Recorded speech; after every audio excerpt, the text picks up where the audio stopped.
শখের কোনো কিছুকে যখন নিজের হাতে ভেঙে দেওয়া যায় তখন মনে হয় খুবই কষ্ট লাগে। আসসালামু আলাইকুম viewers, welcome back to my channel. আশা করছি যে যেখান থেকে আমার আজকের ভিডিওটা দেখছেন সবাই ভালো আছেন। আলহামদুলিল্লাহ আমিও ভালোই আছি। এই যে দেখতে পাচ্ছেন আমার খুবই শখের শিউলি ফুল পেইন্ট করা মাটির ব্যাংকটা আজকে আপনাদের সামনে আবার নিয়ে হাজির হয়েছি। কিছুদিন আগে আমি এটার টিউটোরিয়াল শেয়ার করেছিলাম কিভাবে ছোট্ট একটা মাটির পটকে এত সুন্দর শিউলি ফুল লুক দেওয়া যায় সেটার ভিডিও। কেউ যদি এখনও দেখে না থাকেন তাহলে দেখে আসতে পারেন। এখন চিন্তা করছেন যে এই ব্যাংকটা আমি আবার দেখাচ্ছি কেন? আসলে এই ব্যাংকটা খুবই ছোট ছিল আর দেখতে এত কিউট ছিল, তাই আমি কিনে এনেছিলাম আর শখ করে এটাতে টাকা জমানো শুরু করেছিলাম। এটার মধ্যে আমি ওই টাকাগুলোই রাখতাম যেই টাকাগুলো নাইনের স্কুলে যাওয়ার সময় আমি খরচ করতাম, সেখান থেকে 20 থেকে 50 টাকা বাঁচিয়ে এটার মধ্যে রাখতাম। ছোট হওয়ায় এই ব্যাংকটা এখন ভরে গিয়েছে আর আমার ইচ্ছা আছে যে এই ব্যাংকের টাকাগুলোতে দিয়ে আমি খুব সুন্দর একটা ছোট করে বিজনেসটা শুরু করব। দেখি এই ছোট্ট ব্যাংকের মধ্যে আমি কত টাকা জমাতে পেরেছি, আপনারাও দেখতে থাকুন।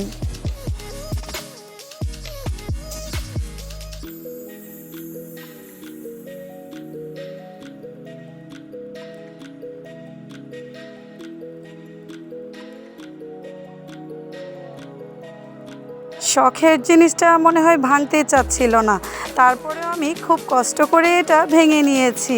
ভাঙার সময় আসলে অনেক খারাপ লাগা কাজ করছিল, তাও আর কি করার, যেহেতু এটার মধ্যে আমি আর রাখতে পারবো না তাই ভাঙতেই হবে।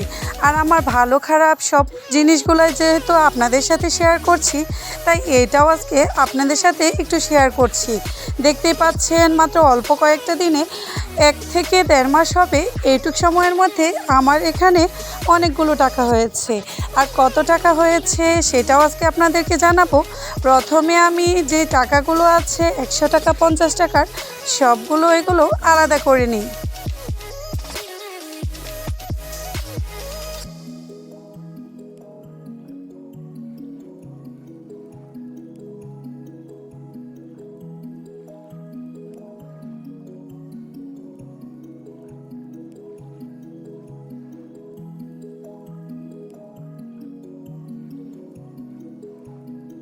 এই যে দেখতেই পাচ্ছেন 100 টাকা 50 টাকা 20 টাকা 10 টাকা সবগুলোই আমি আলাদা করে নিয়েছি।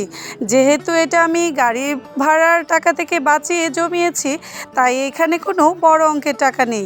তারপরেও আলহামদুলিল্লাহ এই অল্প সময়ের মধ্যে যে এগুলো টাকা হয়েছে, এইটা কিন্তু আমি খরচই করে ফেলতাম। তারপরেও শখের বসে যখন জমানো শুরু করেছিলাম তখন চিন্তা করিনি এই ছোট্ট একটা ভেঙে এতগুলো টাকা হবে। কিন্তু এই টাকাগুলো দিয়ে এখন কি করব চিন্তা করছি। হয়তো এখন অনেকে এসে বলবেন এই অল্প টাকা নিয়ে এত কিছু করার কি দরকার আছে, কিন্তু অল্প হলেও এইটা কিন্তু আমার শখ করে কষ্ট করে জমানো টাকা, কারণ এই টাকাটা কিন্তু আমি খরচই করে ফেলতাম। আর এই যে দেখতে পাচ্ছেন আমার ছেলে এখানে কি করছে, ও এসে 2টা 5 টাকার কয়েন ছিল, ও এটা নিয়ে একটা দৌড় দিয়েছে। আমিও আর কিছু বলিনি, যেহেতু ছোট মানুষ, ওরও একটা ছোট ব্যাঙ আছে, ওইটার মধ্যে ও ফেলে দিবে। এই যে দেখতেই পাচ্ছেন আমি টাকাগুলো কিন্তু গুছিয়ে নিয়েছি। এখানে কত টাকা হয়েছে আপনারা কি কেউ গেস করতে পেরেছেন? মাত্র 1.5 মাসে এখানে আমার 3000 টাকা হয়েছে। মাশাআল্লাহ, এই ছোট্ট একটা 30 টাকা দামের ব্যাংকের মধ্যে যে আমি 3000 টাকা জমাতে পেরেছি, সেটাই আমার কাছে অনেক কিছু। আপনারা অনেকেই জানেন আমি ব্যাংকের মধ্যে টাকা জমানো এটা হয়তো আমার একটা শখ। আমার আরও 2টা ব্যাংক আছে, তাই এই ছোট ব্যাংকটা ভেঙে ফেলেছি।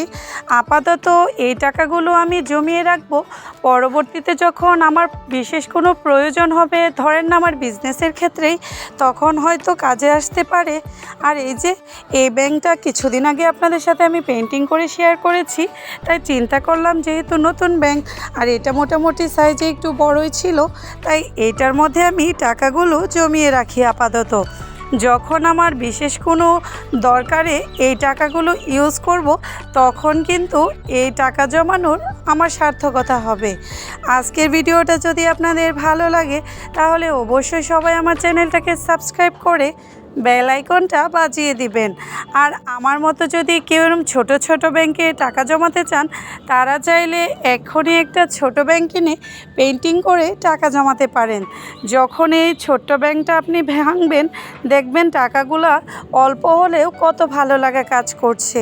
কারণ এই ছোট্ট ছোট্ট কাজ দিয়েই কিন্তু বড় কাজের সূচনা হয়। আপনি চাইলে যে কোনো বিশেষ প্রয়োজনে এই টাকাগুলো আপনি বিপদের সময় ইউজ করতে পারবেন।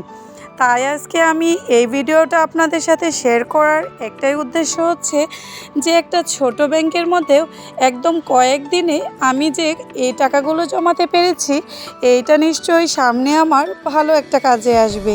তাই আপনারাও চাইলে আপনাদের ছোট ছোট স্বপ্নগুলোকে পূরণ করার জন্য মাটির ব্যাংকে টাকা জমিয়ে যে কোনো ভালো কোনো কাজে ব্যবহার করতে পারেন। আবার কোনো নতুন ভিডিও নিয়ে আপনাদের কাছে হাজির হব। এই পর্যন্ত সবাই ভালো থাকবেন আর আমার জন্য দোয়া করবেন। আল্লাহ হাফেজ।